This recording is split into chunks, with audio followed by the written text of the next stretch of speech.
ప్రభు అయిన యేసుక్రీస్తు వారి శ్రేష్టమైన నామంలో బైబిల్ సీక్రెట్స్ వీక్షకులందరికీ మా వందనాలు.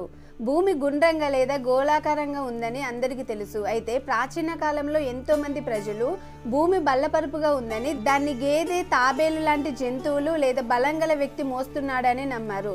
కొందరేమో ఒక వ్యక్తి భూమిని పట్టుకున్నాడని, మరికొందరు భూమి బల్లపరుపుగా ఉండి భూమి చుట్టూ ఒక గోపురం ఉండి దాని నుండి నక్షత్రాలు తీగలపై వేలాడుతున్నాయని ఇలా చాలా రకాలుగా అనుకున్నారు. కానీ చివరికి భూమి గోళాకారంగా ఉందని శాస్త్రవేత్తలు తెలియజేశారు. చాలా కాలం క్రితం భూమి బల్లపరుపుగా ఉందనుకునేవారు, ఎందుకంటే భూమి చూడడానికి నిజంగానే బల్లపరుపుగా కనిపిస్తుంది.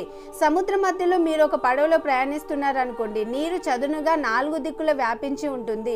నీలాకాశం బోర్లించిన గిన్నెల దాని మీద చక్కగా అమరిపోయి ఉంటుంది. భూమి బల్లపరుపుగా కనిపించినంత మాత్రాన అది బల్లపరుపుగా ఉందనుకోవడం అంత శ్రేయస్కరం కాదు. ఆకాశం అనే మహాగోళంలో భూమి అనే పెద్ద గోళం ఉండి, భూమి పెద్ద గోళమే అయినప్పటికీ మనకు కనిపించే భూభాగం చాలా పెద్దది కనుక అది చదునుగా కనిపిస్తుంది. అయితే చాలా మంది మతోన్మాదులు భూమి బల్లపరుపుగా ఉందని బైబిల్ చెప్తుందని అంటున్నారు. అసలు నిజం ఏంటి? భూమి గోళాకారంగా లేదా బల్లపరుపుగా ఉందా? బైబిల్ ఏం చెప్తుంది? ఆ కాలంలో క్రైస్తవ మత పెద్దలు భూమి బల్లపరుపుగా ఉందని చెప్పడానికి కారణాలేంటి? దాని చరిత్రను తెలుసుకుందాం. ముందుగా మీకు ఒక రిక్వెస్ట్, మా వీడియోస్ కనుక మీకు నచ్చినట్లయితే, ఇంకా బైబిల్ కి సంబంధించిన ఇలాంటి ఇన్ఫర్మేషన్ తెలుసుకోవాలనుకుంటే ముందుగా మా ఛానల్ ని లైక్ అండ్ సబ్స్క్రైబ్ చేసుకొని ఇంకా అనేకులకు షేర్ చేయండి. మానవ చరిత్రలో అత్యంత చర్చనీయాంశమైన పుస్తకం బైబిల్. క్రైస్తవులు మరియు అప్పటి క్రైస్తవ మత పెద్దలు బైబిల్ ని తప్పుగా అర్థం చేసుకుని వ్యక్తిగత పక్షపాతాల వల్ల భూమి చదునుగా ఉందని బైబిల్ బోధిస్తుందని వారు బోధించారు. అయితే వాళ్ళు ఇలా అనుకోవడానికి కారణం ఏంటి? మనం ఒకసారి చరిత్రలోకి వెళ్ళి చూద్దాం. 16వ శతాబ్దంలో రోమ్లో క్యాథలిక్ చర్చి పూర్తి అధికారాలను కలిగి ఉండేది. బైబిల్ పై, క్రైస్తవ్యంపై సర్వ హక్కులు తమకే కలిగి ఉన్నట్టుగా బైబిల్ బోధనలు చేసే అధికారం కేవలం క్యాథలిక్ మత పెద్దలు మాత్రమే కలిగి ఉండి, ఇతరులకు బైబిల్ని చదివే అవకాశం కల్పించేవారు కాదు. వారు చెప్పిందే వేదం కాదన్న వారిని దైవద్రోహులుగా చిత్రీకరించేవారు. ఆ క్రమంలోనే జర్మన్ తత్వవేత్త అయినటువంటి మార్టిన్ లూథర్ 1507లో రోమన్ క్యాథలిక్ చర్చిలో బోధకుడిగా నియమితులయ్యారు. కానీ మార్టిన్ లూథర్ అందరిలా బైబిల్ని క్యాథలిక్ కోణంలో కాకుండా పూర్తి పరిశోధనాత్మక దృక్పథంతో చూసి పరిశీలన చేసి నాటి మత పెద్దలు బోధిస్తున్నది తప్పు అని చెప్పాడు. బైబిల్కి విరుద్ధంగా ఉన్న వారి అధికారాలు, బోధనలను వ్యతిరేకిస్తూ ప్రొటెస్ట్ చేశాడు. అలా అప్పుడు ప్రారంభమైందే ప్రొటెస్టెంట్ క్రైస్తవ్యం. దీనిలో భాగంగానే 95 థీసిస్ అనే రచనలు చేసి, నిత్య జీవం క్రీస్తు ద్వారా మాత్రమే వస్తుంది, రోమన్ మత పెద్దలు కేవలం దేవుని సేవకులు మాత్రమే, వారు మనుషులకు దేవునికి మధ్యవర్తులుగా ప్రకటించుకుంటున్నారు, ఇది అవాస్తవం అని చెప్పాడు.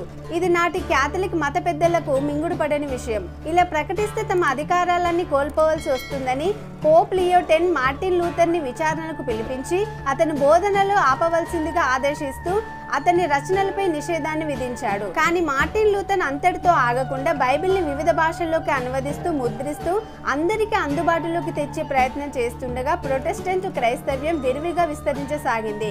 అందరు పరిశోధకులు, ప్రజలు బైబిల్లోని విషయాలను తెలుసుకోసాగారు. ప్రొటెస్టెంట్ క్రైస్తవ్యం ఈ విధంగా విస్తరిస్తే తమ ఉనికికే ప్రమాదమని ఆలోచించి 1542లో అప్పటి పోప్ పాల్ III రోమన్ అధికారిక విచారణ ప్రభుత్వాన్ని ఏర్పాటు చేశారు. ఈ అధికారిక ప్రభుత్వ నియంతృత్వ సిద్ధాంతాలు ఏంటంటే, రోమన్ మత పెద్దలు ప్రతిపాదించిన సిద్ధాంతాలు మాత్రమే సత్యం, ఇవి తప్ప మరేవి ప్రకటించినా, అనుసరించిన కఠిన శిక్షలకు పాత్రులవుతారు. ఇతర మత విదేశీయులు తమ దేశానికి రాకూడదు, వారు ఎటువంటి మత కార్యాలు జరపరాదు, మాంత్రిక, ఇంద్రజాల విద్యలు అభ్యసించరాదు, వీటికి విరుద్ధంగా ఎవరు చేసినా కారాగారంలో వేయడం లేదంటే మరణశిక్ష విధించడం లాంటివి చేసేవారు. ఇలా ఎందరో మంది ప్రొటెస్టెంట్ క్రైస్తవులకు మరణశిక్ష విధించారు. మరి అసలు బైబిల్ ఏం చెప్తుంది ఇప్పుడు చూద్దాం. భూమి గుండ్రంగా ఉందని క్రీస్తు పూర్వ 3వ శతాబ్దంలోనే అరిస్టాటిల్ కొన్ని పరిశోధనలతో తెలియజేసినప్పటికీ కాదు, బల్లపరుపుగా ఉందని మరికొందరు శాస్త్రవేత్తలు క్రీస్తు శకం 16వ శతాబ్దం వరకు వాదిస్తూనే ఉన్నారు. ఇలాంటి వాదనలు ఉన్న సమయంలో గెలీలియో అనే శాస్త్రవేత్త క్రీస్తు శకం 16వ శతాబ్దంలో అనేక ప్రయోగాల చేత భూమి గుండ్రంగా ఉందని నిరూపించాడు. గెలీలియో టెలిస్కోప్ ను కనిపెట్టడం వలన, మాజిల్లన్ సముద్ర యాత్రల వలన, కెప్టెన్ కుక్ వంటి సాహస యాత్రికులు కొత్త ఖండాలను కనిపెట్టడం వలన చివరికి అక్టోబర్ 4, 1957లో భూగోళం చుట్టూ వచ్చిన ఉపగ్రహాల వలన శాస్త్ర ప్రపంచానికి తెలిసిందేంటంటే భూమి బంతి వలె గుండ్రంగా గోళాకారంగా ఉందని కన్ఫర్మ్ అయ్యింది. మన పూర్వీకులు ఎన్ని తిప్పలు పడితే గాని, ఇన్ని ప్రయోగాలు చేస్తే గాని భూమి గుండ్రంగా లేదా గోళాకారంగా ఉందని అర్థం కాలేదు. ఏ టెలిస్కోప్ లేనప్పుడే, ఏ ఉపగ్రహాలు లేనప్పుడే వేలాది సంవత్సరాల క్రితమే బైబిల్ భూమి గుండ్రంగా ఉందని చెప్పింది. క్రీస్తు పూర్వం 1500 సంవత్సరాల క్రితమే యోబు గ్రంథం 37:12లో ఆయన వలన నడిపింపబడినవై నరులకు నివాస యోగ్యమైన భూగోళం మీద అంటూ వేల సంవత్సరాల క్రితమే వ్రాయబడింది. అయితే మనం ఒకటి గమనించాలి, భూమి యొక్క ఆకృతి లేదా భౌతిక రూపాన్ని గురించి బైబిల్ ఎప్పుడు చెప్పాలని అనుకోలేదు. కానీ బైబిల్లోని అనేక రెఫరెన్స్ల ఆధారంగా భూమి గుండ్రంగా ఉందని అర్థమవుతుంది. ఉదాహరణకి ఆదికాండం 1లోని సృష్టి ప్రారంభంలో భూమి కేవలం నీటితో నిండి ఉందని మరియు అంతరిక్షంలో నీటి అణువుల ఉపరితల ఉద్రిక్తతల కారణంగా గోళాకారంగా మారుతుంది. దేవుడు ఆకాశం క్రిందనున్న జలములు ఒక చోటను కూర్చబడి ఆరిన నేల కనబడును గాకని పలకగా ఆ ప్రకారం ఆయనని చూస్తాం. ఒకే చోట భూమి జలాలు ఉన్నాయి. నిజానికి ఒక గోళంలో మాత్రమే ఒకే చోట భూమి మరియు జలములు కనిపిస్తాయి. కాబట్టి భూమి గుండ్రంగా ఉందని దీని ద్వారా మనకు అర్థమవుతుంది. అంతేకాకుండా ఆయన భూమండలం మీద ఆసీనుడై ఉన్నాడని యెషయా గ్రంథం 40:22లో చూడొచ్చు. భూమి గుండ్రంగా ఉందని బైబిల్ మనకు తెలియజేస్తుంది. భూమి చదునుగా ఉందని బైబిల్ చెప్తుందని అనుకోవడానికి కారణాలేంటి ఇప్పుడు చూద్దాం. అయితే భూమి గుండ్రంగా లేదా చదునుగా ఉందని బైబిల్ బోధిస్తుందని చాలా మంది అనుకున్నారు. దానికి కారణం ఏంటి ఇప్పుడు చూద్దాం. ప్రకటన గ్రంథం 7:1లో చూసినట్లయితే భూమి యొక్క 4 దిక్కులలో 4 దేవదూతలు నిలిచి ఉండగా చూచితనని వ్రాయబడి ఉంది. కానీ ఇక్కడ చెప్పబడింది భూమికి 4 మూలల్లో నిలబడి ఉన్న 4 దేవదూతల గురించి మాత్రమే. ఇక్కడ భూమి ఆకారం గురించి బైబిల్ చెప్పలేదు. ఉదాహరణకి ఒలింపిక్స్ క్రీడల్లో పాల్గొనడానికి భూమి యొక్క 4 మూలల నుండి ఒలింపిక్ అథ్లెట్స్ వస్తున్నారు అంటాం. 4 మూలలు అన్నంత మాత్రాన భూమి బల్లపరుపుగా ఉందని అర్థమా? కాదు కదా. వారు ప్రపంచం నలుమూలల నుండి వస్తున్నారని దాని అర్థం. అపోస్తల కార్యం 1:8లో చూస్తే యూదయ సమరయ దేశంలో ఎందంటను భూదిగంతముల వరకును నాకు సాక్షుల ఇందురని వారితో చెప్పనని చూస్తాం.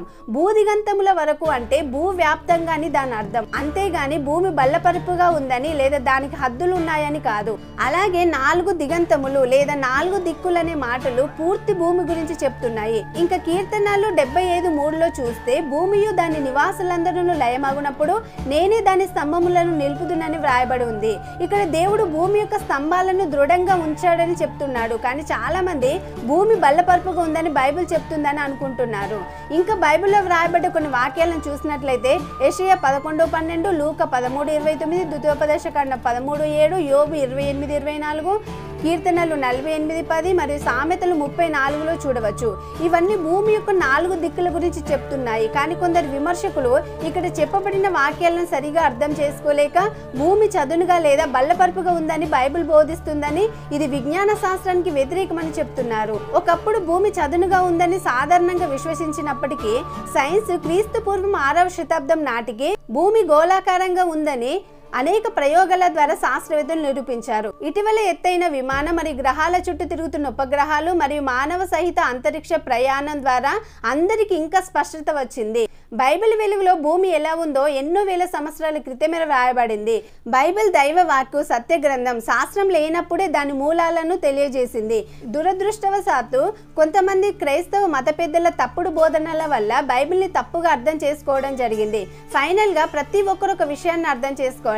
బైబిల్ సత్య గ్రంథం. బైబిల్ ఎప్పుడు తప్పుగా చెప్పదు. కొందరు మతోన్మాదులు ఆ కాలంలో క్రైస్తవ బోధకులు చేసిన తప్పులకి బైబిల్ కి అంటగట్టడం, బైబిల్ ని తప్పని ప్రూవ్ చేయాలని చూస్తున్నారు. కాబట్టి ఇలాంటి అర్థం లేని వాదనలతో మీ సమయాన్ని వృధా చేసుకోకుండా దేవునిలో ఇంకా ముందుకు సాగండి.